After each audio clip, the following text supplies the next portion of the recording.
A čo staviate? Oporný múr, robíme dole. Tak... A viete o tom, že nemá súhlas žiadne? Predložte mi súhlas. Ja neviem vám čo prekladať, ako neviem vám predložiť, lebo nechcem. Viete o tom, že je to na čierno sa tu stavia? Má pani Lompartová súhlas, pre koho stávate? A pani Lompartová nedvíha telefóny, nepreberá pošty za sielky od obecného úradu. Ukážte mi súhlas pani Lompartovej so stavbou. Ukážte mi súhlas so stavbou.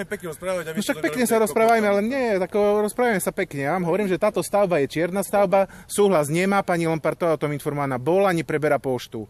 Vy ste z akej stavebnej firmy? To je asi Jajo Pajo. Momentálne to asi moja vec. Dobre. Čiže ja vás vyzývam, ste sa priznali k tomu, že tu stávate na čierno. Vy ste povedali, že vy tu stávate. Mám to nahráté.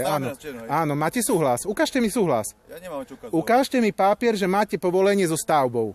Toto je stavba, pani Lompartová o tom bola informovaná a jednoducho ja vás vyzývam, aby ste zastavili tieto práce. Vy nemáte inej roboty v týchto Nemám inej roboty. Toto je veľmi kľúčová robota. Tak si chceli zastávať všetkých chatárov. Kvôli tomu chcete robiť pre chatárov všetko. Áno.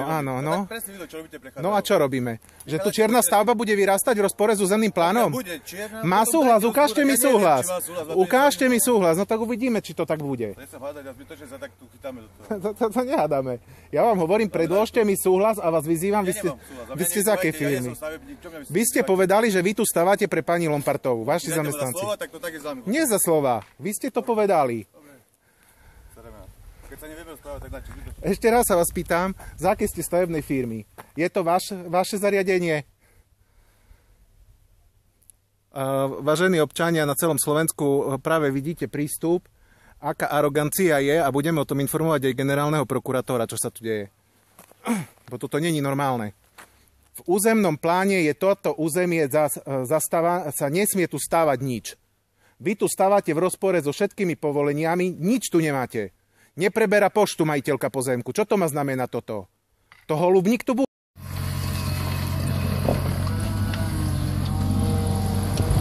Ja vás žiadam, ja som zo stavebného úradu v obci Kvakovce a vás žiadam, aby ste zastavili práce a sa preukázali pod povolením na tieto práce, čo tu vykonávate zemné.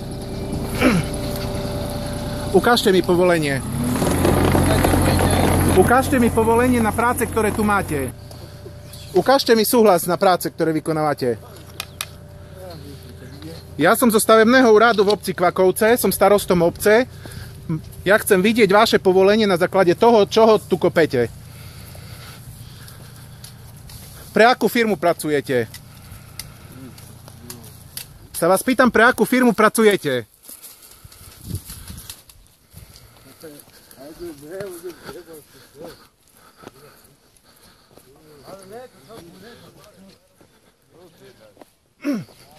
Vy si dobre zvážte, či vám toto stojí za tú zakázku, čo tu robíte, porušujete všetko, čo sa len porušiť dá. Ja som vás... Hovorím, že ja nechcem sa s vami ani hádať, lebo to nie je moje kompetencii, ani to nie je mojom zájme. Dobre. Čiže ja vás žiadam... Chcete vedieť, kde je pravda? Ja som sa vám predstavil, moje meno je Radovan Kápral, som starostom obce Kvakovce. Predstavte sa mi vy, ja som vás normálne slušne vyzval, ukážte mi súhlas s pracami, ktoré tu vykonávate. Keď ste oprávnená stavebná firma. Lebo pani Lompartová, majiteľka tohto pozemku, nepreberá poštu a vie dobre, že to robí na čierno práce.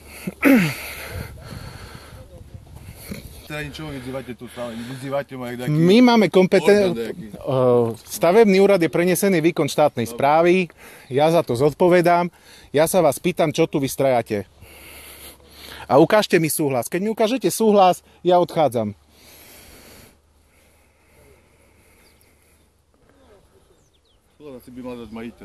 No dobre, ale tak majiteľka tu není a vy sa neviete preukázať nič. Ukážte mi vy, že vám vás majiteľka poverila, ukážte mi zmluvu, na základe ktorej robíte tieto práce. Dobre.